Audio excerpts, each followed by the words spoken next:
Haven't podcast for a while. Here's the main man, Bear. Bear. Turn around. Here. This is Bear. You can see how tight it is in here. And this is our van that we're travelling in. But what I wanted to do today was to interview Bear here. Oh, wait a minute. I know, Bear. Say hello to the screen, Bear. Yeah, say hello. Yeah, this is Bear. There we go. There we are. Oh, look at that. What a beautiful dog. Hey? Big lover boy. Okay, you can get down. You can stay up if you're not. One. Oh, you want to get up there. Look. This is who I'm hanging out right now. This is Bear. He's a chocolate Labrador who's very loving. And as you can see, he thinks he's smaller than he is. So today's podcast is all about Bear. Here, look. That Bear. Here, Bear. I'll move all this stuff out of your way. There you go. There you go. Get all that stuff out of your way. Okay. All right, just hang in there, mate. I know. He's such a lover boy. Okay, we got all that stuff out of Bear's way. Okay, so there we are. Readjust. Here we go. This is Bear, the brown Labrador. Now he is so loyal. Look at him sitting there. He's trying to find a place to sit. As you can see, Coco's not so sharing, but Bear doesn't realise he's too big. Oh dear. So as you can probably tell, I'm back in Oz. Yeah, this is the second podcast. I've taken a while to get onto it, but it's been 2 months of travelling, and I've learnt loads. I've learnt so much. What have I learnt? Well, I've learnt that if you want to leave the third dimension and leave the slave trade, there's kind of a few steps involved. And one of those steps here, I'll put it here, you don't need to look at me. Let's watch Bear while we're talking. So one of the steps involved leaving the slave trade is to actually let go of time. You know, as long as you're ruled by you can go down. Go on. Down you go. There we go. Look how big he is. There he goes. Leave my thong. Hey, Bear. Oh, he doesn't chew them anyway. Okay, so let's look outside anyway because it's so beautiful. There we are.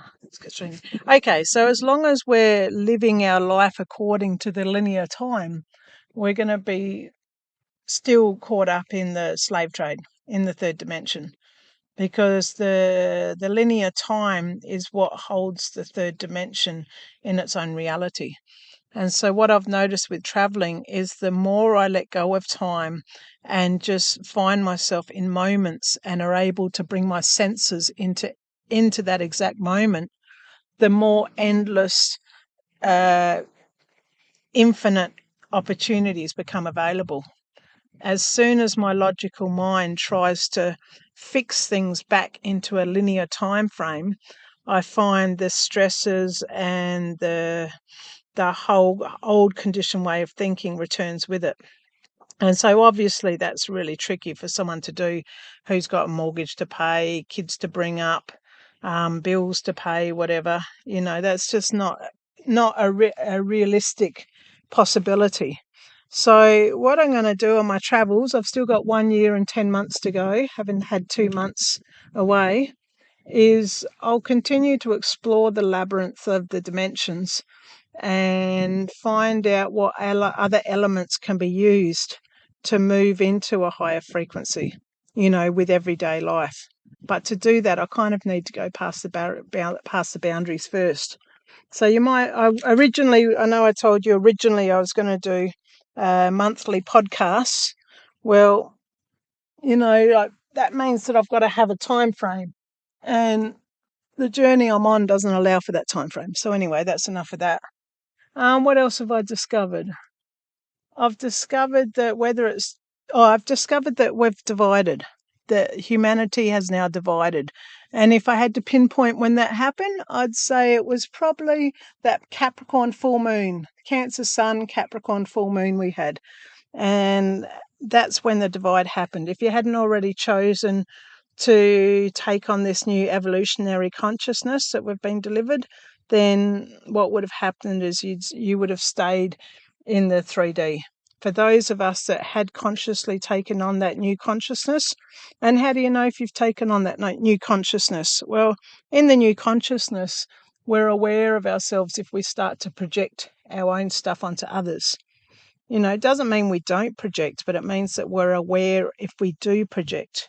And we come into the understanding that everything that's happening in our life is created by us. Maybe on many different levels, maybe even levels and dimensions that we're not even familiar with yet. So, that ability to be able to bring everything back to self is the ability to have taken this evolutionary leap. Now, because we're in a transitional time, it's still a bit murky. There's still a lot of pause moments. And so what I mean by pause moments are you're not really, I don't know, how would you explain it? There's no real set direction. There's no real set path. It's being in a moment without all that external stimulation. So how it looks within is that meditations become stronger. You find that you have longer moments of time in nothingness where there's no thought, there just is. And that you become super aware of your breath and super aware of being within this physical being. And so, yeah, I don't want to go on too long about all of this, but this is where I find ourselves now with the journey I'm on, is that it's time just to be in the moments. It's time to surrender when we find ourselves in the pauses. It's time to let go of time. So, yeah, might just leave it there for now. All right. So have a lovely, lovely, lovely, whatever you have, time, day, whatever moment. And I'll see you on the other side.